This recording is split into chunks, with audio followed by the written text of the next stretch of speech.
residential real estate, investment properties, house flipping, teaching, and giving back. If those topics are of interest, then strap in. You may know him as that white t-shirt and jeans guy. Welcome, Mark McMahon. How are you, sir? Thank you, brother. I'm good, man. How are you? Awesome. I appreciate you coming on. Dude, you are so, man, you're like in the stratosphere. So I appreciate you. I appreciate your time. We'll make it as quick as possible. So for those listening, I have Mark McMahon on, and he is this awesome, he's like the quintessential expert realtor that covers several topics. So not only is he's a realtor in real estate, he does house flipping, which is obviously popular on the TV shows, and investment properties as a landlord. And Mark, if I'm wrong or whatever, I forget, so I'm just interject. Yeah. And then I believe so the last 12 years you've been doing that, but then prior to that, were you a contractor for 25 years? Yeah. I was. That right? Yeah, since I was a little fella. Yeah. Wow. So Mark has this awesome experience that a lot of realtors, agents, whatever you want to call them, don't have. So Mark does all these really cool videos on his Instagram feeds, which he'll mention later. And so I thought it'd be great to have Mark on as one of the real estate experts out there, since it's kind of an interesting last couple of years and going into 2022. So Mark, I am going to shut up. And then if you can just quickly, I guess, where'd you start out in life? Are you from Orange County? Where are you from? Big Bear. So for all intents and purposes, I was born in Fullerton, Anaheim, Fullerton area, and moved up to Big Bear, right around first grade.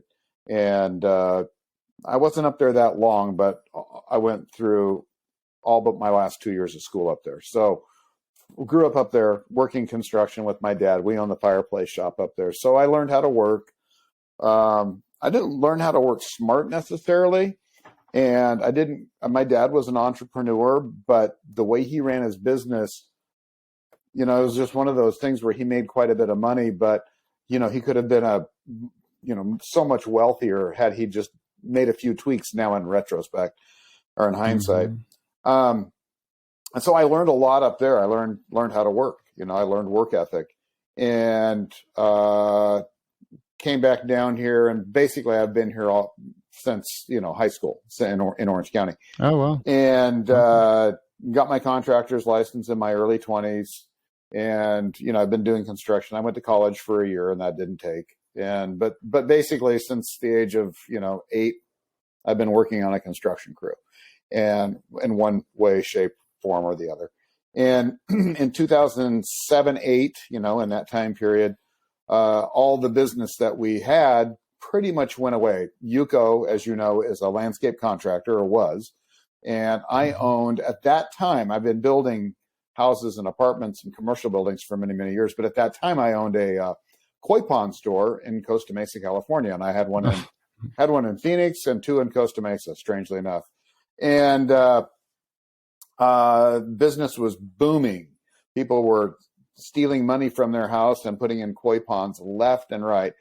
And business just came to a grinding halt really, really quickly for both Yuko and I. And, I wasn't equipped to pivot. It was really screwed up, and it's my fault. And I take all the blame, but, whenever we made money, which was most of the time, I'd buy things, nothing terribly extravagant, but I lived beyond my means slightly. And so therefore didn't have a lot of savings. So when this all happened, I didn't have anything to fall back on. So slowly we started losing things. And the more we lost, the more degraded I got. The more degraded I got, the more Yuko would look at me and go like, dude, is this dude ever going to get his shit together? And I didn't. I did it for a year. It was just awful. And I was doing, finally got work doing repos for the bank. We'd go in and do property, property preservation is where you go in and clean up the messes people leave behind and do some remodeling and get it ready for the market. And so that was where I kind of started figuring out where people were making money, but I had no idea how to do it. And Yuko finally kind of got fed up, as we were down to our last car and the house was getting foreclosed on and everything. And she went to Japan to visit her mom with Lucas, our youngest, whom our water polo boy. And I just decided right then and there I'd had enough. I'd been digging a hole for so long that I wasn't going to do it anymore. And I called, of all people, I called one of my title reps. I called a lot of people, but I called one of my title reps and I said, hey, Cappy, it's Cappy Pidwell. I said, can you give me any insight onto what people are doing right now that were doing something before, but they aren't doing that now? I know that sounds vague, but I was being vague. And she said, why don't you come to this investment club meeting tonight? Mark, I'm sorry to interject. What is this, 2008, 2009? Yeah, this is 2008 coming up to 2009. Yeah. Right. Okay. Yeah, so sorry. Go ahead. basically, it's okay. Yeah, I like a year of just nonsense, feeling sorry for myself. And I went to that investment club meeting and it just turned me around. I sat down next to a guy that was flipping mobile homes and he kind of explained to me how he did it. And within, I don't know, a week and a half, I had a mobile home under contract for $100 in a really bad mobile home park in Garden Grove. And it was a really bad mobile home. And I called my wife and said, hey, look, I think I called her. I don't know. She was in Japan. And I said, hey, I want you to come home. I got this. I bought a mobile home. I'm flipping it. And at that point, that was about where she said, yeah, I'm done with you. And that's it. And so she got home. She came home to see what was going on. She wasn't happy about it. And during that time, I had signed her up for a wholesaling class too and borrowed the money for that. I borrowed the money to buy the mobile home, borrowed the money for the wholesaling class, signed her up for it. And God bless her, she stuck by my side and she took the class. She ended up wholesaling a couple of houses. I know this is a long story, but it's gives my background some context. No, great story. Keep going. So at that point, she had wholesaled a couple. I was in the middle of my mobile home flip. We made like $2,500 on each wholesale deal because we were doing them through the investment club. And we ended up making $16,000 on that first mobile home flip, which took me about 3 months. And we were like, dang, this is for us. We can do this. And this is 2009-ish now. And unfortunately, the next two mobile homes flopped. We lost money on those. And the next one we made $5,000. And then we did a house. We had the bug. We did the house. So we made about $2,500 on that. And I did a lot of the work myself. So after 2 years of full-time flipping and wholesaling, we had made about 30 grand. And that was our full-time gig. I was still doing some handyman stuff on the side to support my habit. And after that, we did one more house, and that was when it hit. We made like 30 grand on that. And then ever since then, it's kind of been growing. But it was a 2-year grind. A lot of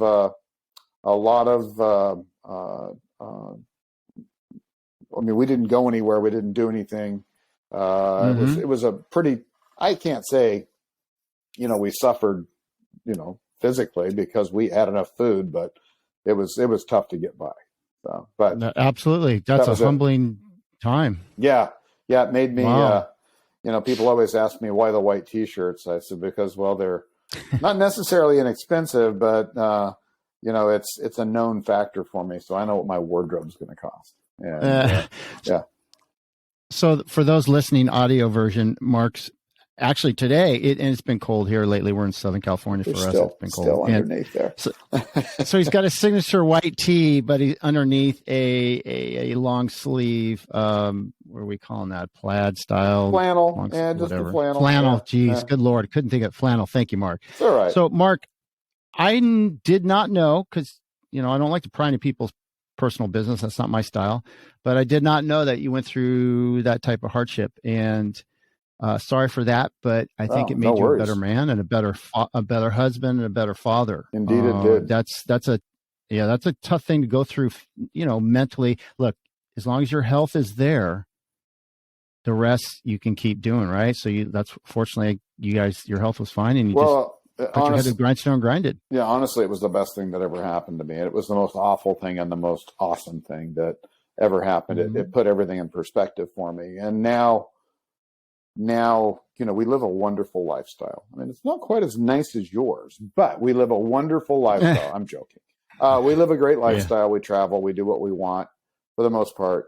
But we still live, I wouldn't say humble. I would say humble by the area that you and I live in standards. I'm still pretty humble. And I'm going to continue to be that way because I'm building a level of comfort. I'm not building wealth. I'm building both, but the level of comfort is much more important than anything else. I want to be able to wake up in the morning, right? Absolutely. Hey man, eventually you want to start, you want to gear down a bit and chill and do a little more of that fly fishing you're doing and other stuff. And exactly. And you got to have money to do that though. So, you and I kind of have a similar experience. I had an alcohol business. I've been in sales my whole life for 30 years and, entrepreneur guy. And I had my own business and that I voluntarily resigned in 2008. I just completely drained all my reserves. I was tapped out. I was done. Mm-hmm. And there was some other stuff going on that I'm not going to get into, but I had to bow out and I lost everything. And so from 2008, and you want to talk about a humble slice of pie, look your wife in the eye and kind of beg for forgiveness and say sorry because she saw the writing on the wall yards out and I didn't. And they usually kind of do. Similar, they usually do. They do. They're very good. They're cat-like that way. Yeah. Anyways, that was a humbly time. That was during Christmas. I had no money to buy anybody a present. It felt like a complete loser as a dad, even though I was there physically, emotionally, spiritually, all that, but just bad time. And so I've been crawling back since that period. And fortunately my wife does fairly well. So that kept things together. Otherwise, dude, we would have been adios. Yeah. So, I appreciate stories like that. Thank you for sharing that. That gives my pleasure. Great foundation, absolute foundation. And for those that are listening, going through hardships, tough times make tough people. The old phrase, right? And absolutely, and which then make better times. And then you can go in to say, well, then that makes soft people, and soft people make soft times. But tough times can make tough people, and then you're rewarded by that as long as you're doing things legally. So, outstanding, brother. So what an experience. That's awesome that you're able to use your hands and make money and create things with your own hands by learning through your dad, which that's epic. I love that. Yeah. Go dad. Very cool. And it was leading you down that road to then where you are today as this house flipper and real estate investment guy and realtor. And which is unique because most realtors don't have that cadre in their portfolio, which makes you shine. Yeah. As far as you mentioned your wife Yuko, and we've had some conversations in the past which is brilliant because Yuko is a Japanese American, right? And she's fluent in Japanese. Is that right? Correct. She's originally from Japan. Yep. And so what a 1-2 combo punch. So I believe you were telling me years ago that you and Yuko were working with Japanese investors or people interested in real estate in the U.S. And so I think you guys were doing some deals, correct me if I'm wrong, in Hawaii, but at least here on the mainland, Orange County area. Yeah. Is that right? Yeah. Correct on all counts. Yeah. Actually, when we, very early on in our investment side, I had my real estate license at that time. And I got a couple of deals, but oh my God, it was just, it's that whole time frame's a blur. And every once in a while I'll think, oh yeah, I did make money doing that. Oh, I did lose money doing that. It just kind of comes back to me because it's been over 10 years. You kind of forget. But yeah, during that time when we got probably our second mobile home deal or third mobile home deal, Yuko went to Japan to talk to people about buying real estate over here in the United States. And she had somehow gathered like 12 people together in a little room at a hotel and talked to them about U.S. real estate. And, it's funny. She actually, mailman just came. She actually ended up becoming the #1 USA real estate expert in Japan. And a crazy title, but she published a couple of books. We did some huge seminars over there. We raised a ton of capital and over the years. Now, it wasn't overnight, but That's what she was working on while I was working on the real estate business here in the United States. She was selling real estate, turnkey real estate. You know the term turnkey, right? So that's basically turnkey. Yes, but if you want to elaborate, so our listeners. So turnkey is like, say you have $100,000 you want to invest, and I'm buying houses in Tennessee, and I'm fixing them up, and I'm getting them rented out, and we have property management in place, and I sell it to you for $100,000. I bought it for $40,000, fixed it up, and I make $25,000 or whatever. That's turnkey rentals. So you're buying a rental that's ready to go.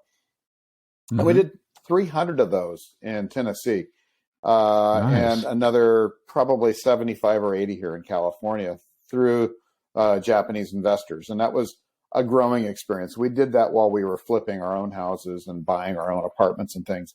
And that is really, I have to give her so much credit because she was the one that came up with a way to gather capital. Because obviously flips and buying rental properties when you've gone through a bankruptcy is not typically the easiest thing in the world.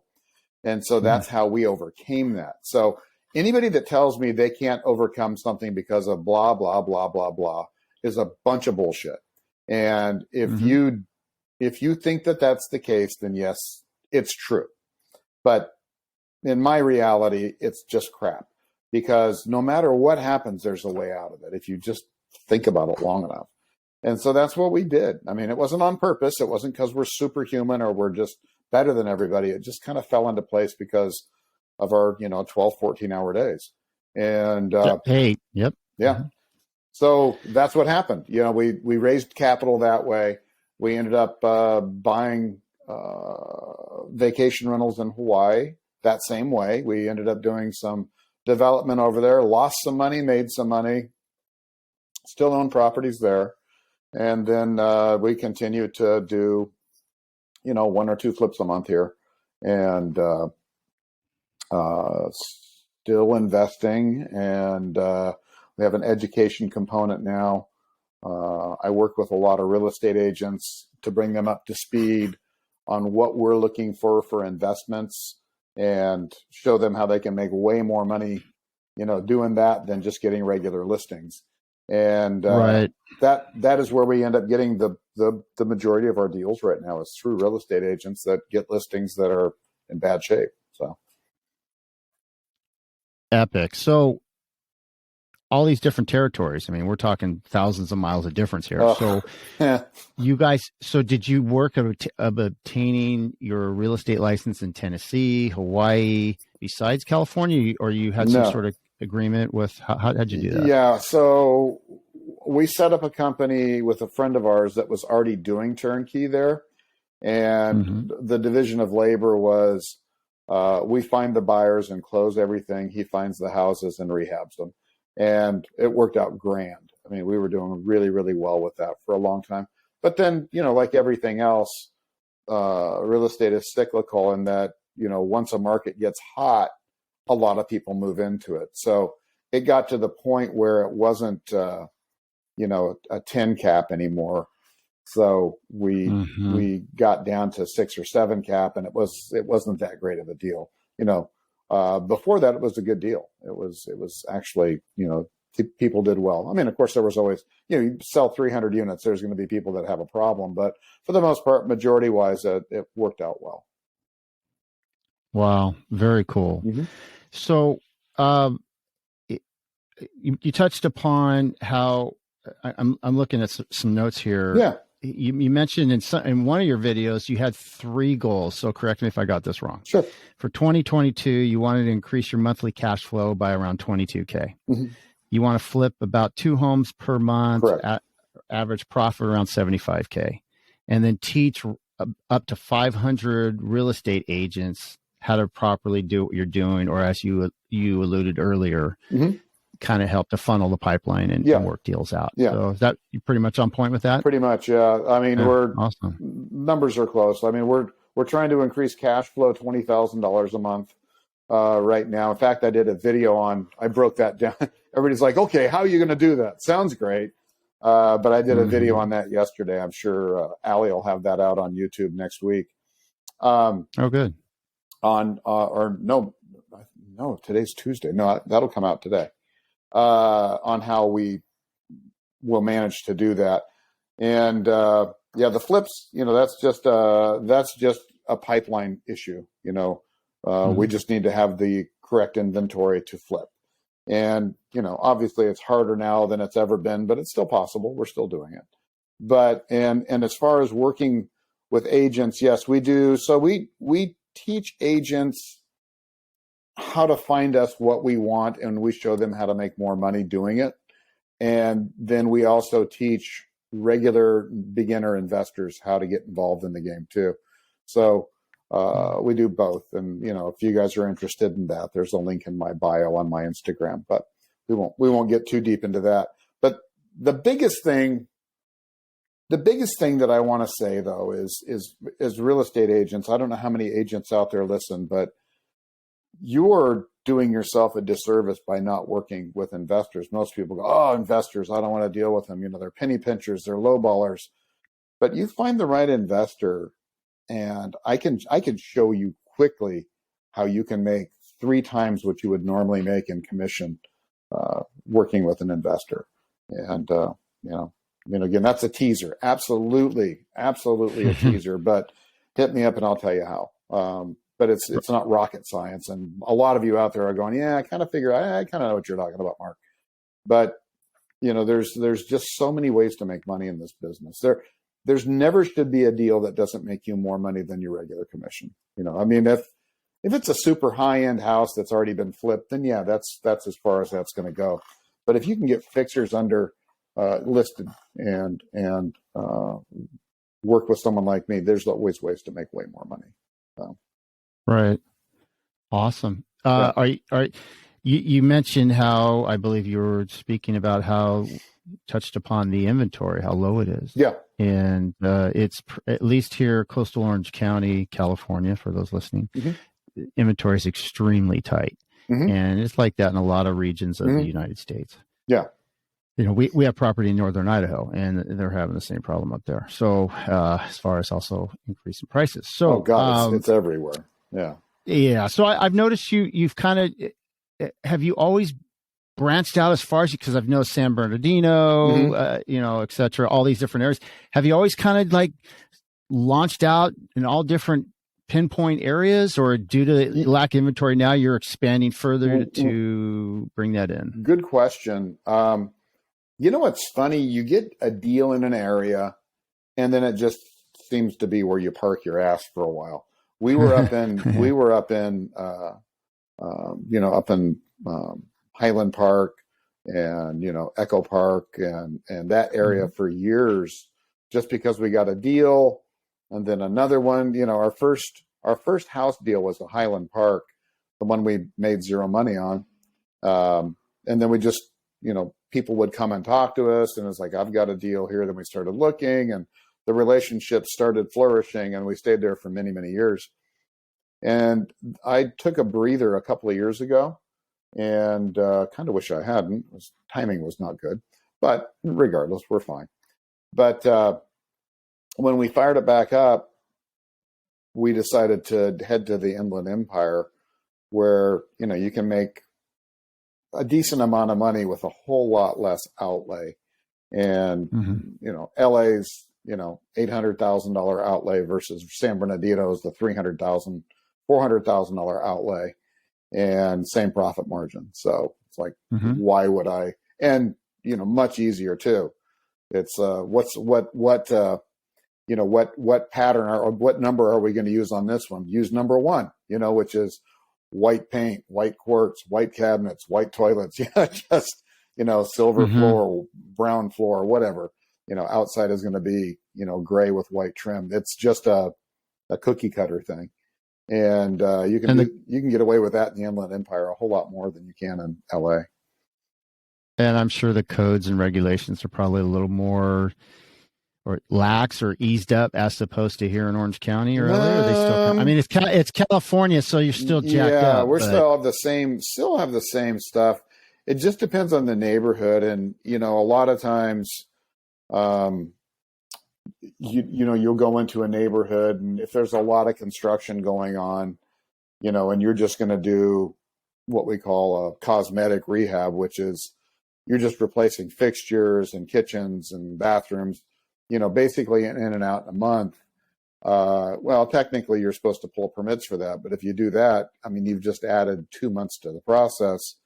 And if there's a lot of big construction, room additions and things like that going on, whenever we do a room addition or anything like that, we upgrade a panel. I mean, there's a lot of things we'll pull permits for, but if we're just doing a cosmetic, we definitely tend to just get in and get it done. So if there's a lot of big construction going on in the neighborhood, then we'll avoid that, or we'll just relist the house, which is another option right now. We just go in and clean it up and relist it, which is kind of cool. But this is January 2022. We can do that now. Someone might be listening to this in November of 2026 and go, Mark, there's no way in hell that's going to happen. So, but yeah, gosh, who knows what's ahead of, yeah, that's another. We make money up. We make money when it goes up. We make money when it goes down.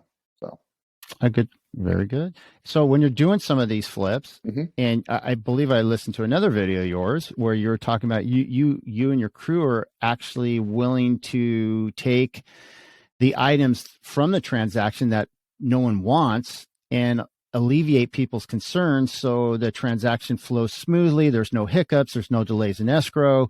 And you've got a crew that will then find a way to sell those items, right? Is that correct? Yeah. Or something like that? It typically we'll just trash it out. We used to do yard sales, but it's just an extra moving part that, you might make an extra couple of $1,000, but it's hardly worth the headache. So we'll donate as much as we can and get people to come pick up the stuff that's donatable, and the rest of it usually goes in a dumpster. But it depends. I mean, my guys take a lot, and that can happen too.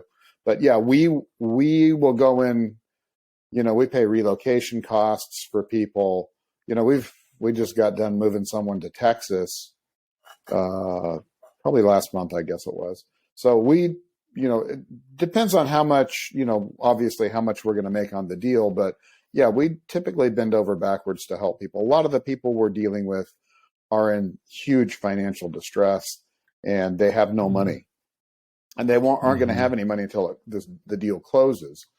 So we do work hand in hand with people to make sure that they're taken care of. They're not left, there's that transition period, the deal closes, you have to wait a couple of days to get your check. And then you got to get it in the bank, and the bank holds it. If it's a wire transfer, it's okay, but you never know. And so we pretty much work with people to see. I mean, obviously it's not all altruistic. It's just, it's business. And then we also want to make sure they're not on the streets. Awesome. So I absolutely love your enthusiasm for this business and your go-getter attitude. And then we just touch upon kind of a warm-hearted side of you where you're able to continue facilitating the deal and make it a smooth transaction and help these people move on to their new lives, which, look, a lot of realtors, they don't care. No, there's a lot of great ones. There's a lot of great ones out there, but you think most realtors are going to want to spend the time to worry about the side they really don't represent and make sure they're taken care of properly. So, I mean, you may be double ending that deal, but look, that's it's great. It's funny. Thank you for that. But it's one of those things we're able to do. And I suspect most real estate agents, if they're making a $12,000 commission, and I mean, let's be honest, most real estate, what is the average paycheck for a real estate agent in the US is what, 30 grand a year, something like that. It's pretty pitiful. And I'm not saying that's a pitiful amount of money. I'm just saying that it's not enough. It's not enough to live on. They might not be able to afford to, but as long as we keep the deal flow going, we can help people. If the deal flow is not going, then we have to throttle that back. But right now things are going well, and we do like to give back as much as we can. But keeping in mind that we're still a business. I closed a home in Huntington Beach in the harbor, and the buyer was very particular. And so I was working with the agent intently to get this deal done during escrow. And the day we closed and everything deeded over, the buyer walks in and goes, I don't want that refrigerator. I go, you wanted that refrigerator. He went through and like changed his mind. I go, you own this, bro. It's deeded. I mean, I'm talking slang here. Obviously more professional. But my slang attitude to you right now, I'm being quick, everybody listening. Obviously, I speak a lot better, but more eloquently. But I was like, are you effing kidding me? So it was so good to work with an experienced professional realtor, because we both looked at each other, didn't have to say a word. It was like we were aliens, where we were telepathic, and we just looked at each other, looked at the old fridge in the garage, and we walked right up, grabbed it, and we carried it into the dumpster. And then there was a desk we had to do and several other things. And fortunately, the agent's super cool, and he's like, Mike, I'm really sorry.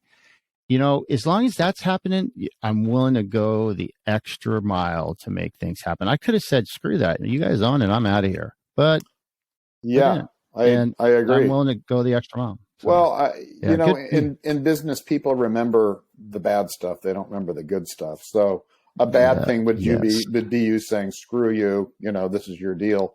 The way we get business, even buying houses, is by being nice and doing what we say we're going to do and going above and beyond. It's the same thing in real estate. I think most real estate agents, they get the commission breath, right? And it's so obvious to people. It's so obvious. You think you think you're being all slick, but it's that, got to make that Mercedes payment. So I got to get this deal closed no matter what. And that's all you're thinking about. And, these are people that are going to be using you again if they like you. And they will not use you again if they don't like you, and they will not refer you to their friends. And man, this is a referral business, right? So let me ask you about that. Sure. So at least in this region of California, we're in coastal Orange County. We're in a highly uber competitive, oversaturated market with hardly any inventory. Yeah. So people are jumping over each other to try and get listings and to represent buyers and blah, blah, blah, blah. Yeah, I mean, for sure. I mean, I did Zillow years ago, and this guy had like 10 of us in line to interview with him. I'm like, I actually turned around and left. I'm like, are you kidding me? No. And then, I mean, I can go on and on. But anyway, and I don't work with Zillow anymore. That was a waste of money for me, at least. Some people it works, some people it doesn't. Some make absolutely. I guess my problem was I didn't have a strong enough brand, whatever. So anyways, grinding. What I'm getting at though is you touched upon something. So I can honestly tell you, I've had some deals where I've got people that stay by me thick and thin. I have other deals, and I went bent over backwards on numerous levels, and there's no allegiance whatsoever. Correct. Yeah. Because there's so many good realtors here in Orange County, professional people. It's great, I guess, for the selling side and the buy side, because they can pick and choose. God bless them. That's great for you guys. But for us as realtors trying to hustle and make money, it's just, so getting to this question, your specialty in what you're doing and working in different areas, do you find the allegiance a little more stronger with me? I don't want to stereocast, geez, can I say that properly, with people? But it just seems like when you go to certain areas, there's people that are more genuine and more pure as far as their morals or ethics and keeping relationships, right? Yeah. It's funny with agents though. It's so tough. And I don't mean to paint a broad brush here, because there's a lot of great people around here that are listening. I'm not dissing a bunch of people, but just through my experience, like I've experienced working in Las Vegas and here with my other business. And then here in Orange County, there's a lot of similarities, a lot of just backstabbing and grinding and whatever. And then I go up to Idaho where I'm working stuff, and people in Idaho, they're so pure and genuine, at least most of them. There's crappy people everywhere. But you know, I'm overgeneralizing, but I don't know if you've experienced that working in all these different areas. Yeah, for sure. I mean, Hawaii is the most hyper competitive. Oahu's so oh gosh. Yeah. People are so sweet over there, but man, behind your back, they're not everybody, obviously, but I don't know. So, I get a lot of listings, but they're all pretty much mine. So I don't have any competition, right. On the stuff that we generate ourselves. And then, if the agent that brings us a deal is a competent agent. Now, I'm not going to let anybody have a listing doesn't know anything. That's stupid. I'm not a stupid person. But if they're a sharp agent, I will let them relist the house. I mean, that's part of the deal. You know, you bring me the house, you get me the deal, then you get the commission on that side. I'll let you relist it. I mean, obviously, it's gonna be at a discounted rate, but and then there's also potential to get a small slice of the pie too. So that's why I tell agents, look, if you work with me, you're going to make way more money than if you sell it to a retail customer. It's just the way it is. And not, I don't want them to take advantage of the seller, but I've got one deal that's fallen out of escrow 3 times, and it's in a lower end area, but I never fall out of escrow when I put something under contract. You know why? Because I have cash money in the bank. And by the time I say I'm going to buy it, I've already inspected it. It's a done deal. So, less than 14 days later, we close. So that's strong. That is strong right there. But as far as allegiance and people being nice, yeah, people are generally always nice to me. There's no reason not to be. We don't have glitches for the most part. When we're buying something. Now, when we're selling something, there's always something, right? It is what it is. So. Right. Oh, there was my mail person. I heard that. Yeah, mail person just came by. Yeah. So yeah, and again, for those listening, a lot of wonderful people, a lot of good, morally, ethically solid people. It just seems like I'm giving a little bit of feedback from experience. I could say probably from a lot of agents that just sometimes there's just no matter what you do, how much you shine for that person, sometimes they go elsewhere. Oh yeah, but it is, and that's why it all boils down to volume. And I think a lot of people put all their eggs in a basket or two as real estate agents. It's like, okay, I've got this one client. They're looking for a $10 million house. I'm going to drop everything and be at their beck and call for the next 6 months until they tell me to F off because they don't want to buy a $10 million house anymore. It's like, guys, that's just stupid. You need to be, pardon me for saying, or they went, go ahead. Or they went direct, went direct with the selling agent. Yeah. Or that. Yeah. And that happens all the time too, but that's your fault. That is not their fault. Right. That is human nature. And you're being stupid for putting all your eggs in that one basket or just 2 or 3 baskets. My guys here are on the phone 4, 5, 6, 10, 12 hours a day. And I strongly suggest every single agent out there is calling 4 hours a day, every day. They need to call everybody that has a house in their area, and they need to keep in touch with them. If you spend 4 hours on the phone every day within a couple of years, you will have a book of business that you'll never have to make another phone call on, but nobody is willing to do that. And it sucks. Right. It sucks. And I'm guilty. When I was a real estate agent, I knew that, but I didn't do it. And that's why I didn't do well with it. I've learned since then, but yeah, if I wanted to go, here's the thing. If I wish I could go out and do it. I wish I had the time to do it, but I make plenty of money doing what I'm doing. Give me 2 years in Newport Beach and I will be the number 1 agent in some neighborhood. 2 years. 2 years. I guarantee it. And anybody else can do it, but nobody wants to. Everybody wants to get referrals. Everybody wants to have a listing land in their lap. They want to go do open houses and wait for someone to come to them. And it doesn't work that way. And you know that. It's tough. It's a tough business.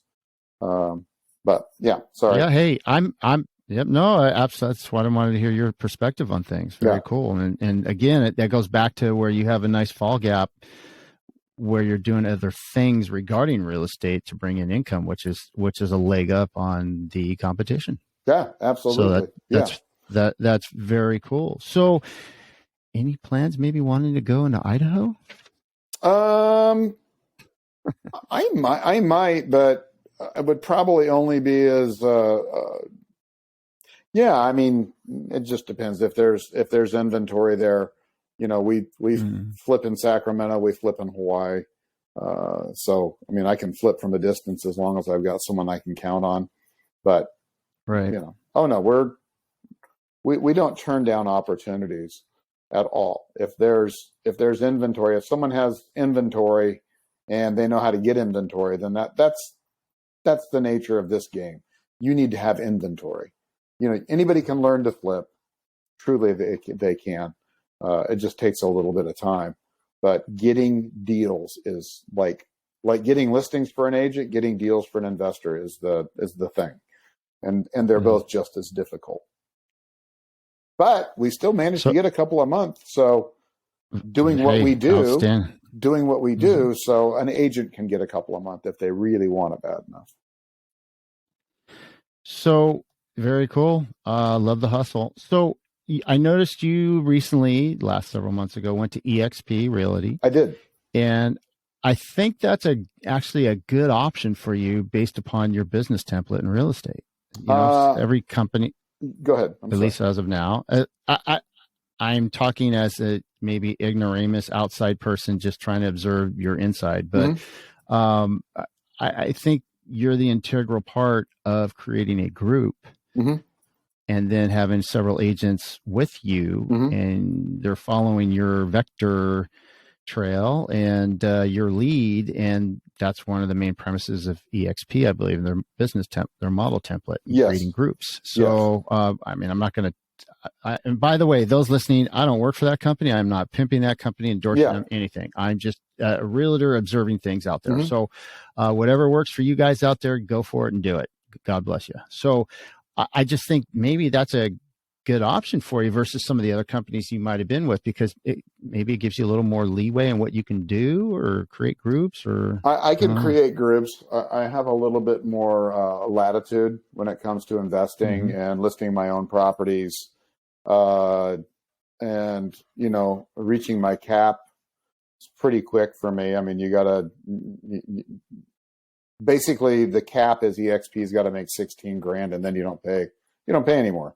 So for me to get them to 16 grand takes, 3-4 months. And then, the commissions are all mine. I mean, they're all mine anyway, theoretically, because I'm listing my own properties, but yes, so that is 2022. Austin and Allie and I are putting together a program, and Yuko are putting together a program for agents that want to learn how to invest, that want to have a more investor-friendly office. We've got a location here in Costa Mesa, and that is in the pipeline for 2022.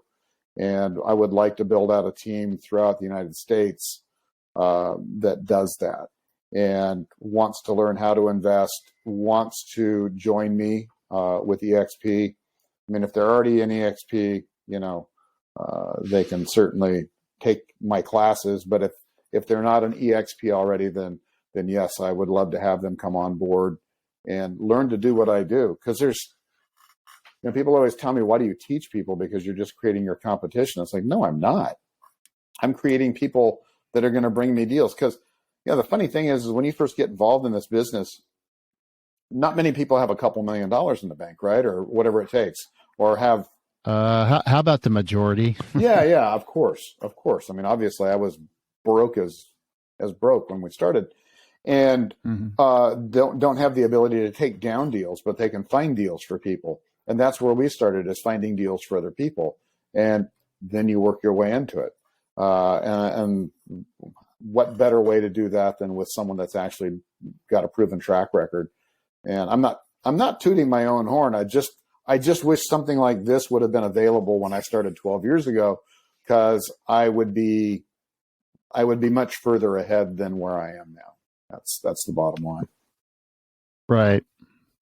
Awesome. Yeah. I'm assuming there's some advantages then being with EXP then, because I'm sure there's some listeners going, why doesn't he just start his own business, be his own brokerage? Yeah. So maybe there's some. Well, number one, I mean, there's the whole liability thing, and yeah, I've done all my broker's classes. I signed up for the test. I'm a good test taker, so I mean, it's an easy pass for me. But I just decided I didn't want to take on the liability of being a broker, and I don't want to be a broker that walks people through deals. I've got a someone in my upline that has a system right now that can help people with those kinds of things. Ricky Caruth is a pretty well-known real estate coach, and he and I are friends, and I'm underneath him, and he has a whole system put together that walks people through things. I want to spend more of my time teaching people how to invest and find deals, and then as far as the hardcore real estate stuff goes, he's really, really good at that. So we're teaming together to do that. And yeah, and when you join EXP, and like I said, I didn't even plan on talking about EXP, but when you join them, you end up getting a lot of other benefits. Like I said, the split is pretty nice. It's 80-20 to begin with, which isn't bad. But then after EXP gets their $16,000, then you basically get 100%. And then you can bring other people in underneath you, and you get a small portion of whatever they make. So that's a kicker too. And I think you guys have some investment options within the company also. Yeah, right? I get if you sign up for the stock options, you can put a share of your commission goes to stock at a discounted rate. And plus, when you reach certain milestones, they'll give you stock options and things like that. So it's just I think it's the way of the future. I hate to say such a cliche term, but I think, having an office, like I've got an office, but I think offices are on their way out. They're kind of a waste of space. I mean, most people, since we've been in this office for 7 years, and I've had one real estate client meet me here to sign papers one time. And we need an office for base of operations just because of what we do, but not for real estate transactions. That's for sure. Right. Well, and COVID just reinforced all that. Yeah. So No doubt. The last 2 years. Yeah. So yeah, absolutely. It did. Awesome, Mark. Well, my gosh, a lot going on with you. Outstanding. Congrats to Yuko. God bless her for sticking by you and keeping you going. Yeah. Yuko, way to go. That's awesome. So, for people that want to get a hold of you, Mark, for whatever reason regarding real estate, if you want to give a shout out, go right ahead. Easiest way is just DM me on Instagram. I don't care about giving my phone number out or anything else, but I've got someone that monitors that, and I'll be really honest with you. If I don't recognize a phone number, I typically don't answer it. That sounds horrible, but it's mostly due to the spam that I get. Because that's it. But totally. It's ridiculous. But yeah, just hit me up. I'm at Mark McMahon Real Estate on Instagram. And we do put out some decent information on there too. If you want to get started investing, you don't have to join me. You don't have to buy a course. If you have time to watch the 1,300 videos I put out on there and YouTube, which is the same, Mark McMahon Real Estate, you'll get the gist of real estate investing, and you'll start understanding pretty much how you can learn to invest yourself. If you want to fast track it, we can help you with that. If you want to come talk to me about maybe joining our team, that's great too. Or if you have a deal, bring it in. Bring it to me and let me know what you've got before it gets out to the hordes, and we'll see what we can do on it to help you make more money with it. Awesome, Mark. Well, for those that are thinking of getting into this business, definitely listen to this possibly again and listen to Mark's story. And maybe Mark's the perfect fit for you. Yeah. I'm telling you as a realtor myself, who's gone through some pretty hard times, has a lot of life experience, been in a lot of sales jobs. What Mark's doing is very cool and awesome. Congrats, Mark. Thanks, that's awesome, man. brother. Thank you so much. I appreciate it, Mike. That's high praise. Appreciate it. Hey, thanks, bro. All right. Well, Mark, appreciate it. For those again, and those that aren't on Instagram, just look him up. Obviously, you can just Google his name. He's out there. There's a lot of stuff on him, and you can track him down and go from there. Yeah. All right, Mark. Thanks again, bro. I appreciate it. Have a great 22. Thanks, man. Thank you. Peace. All right. Peace.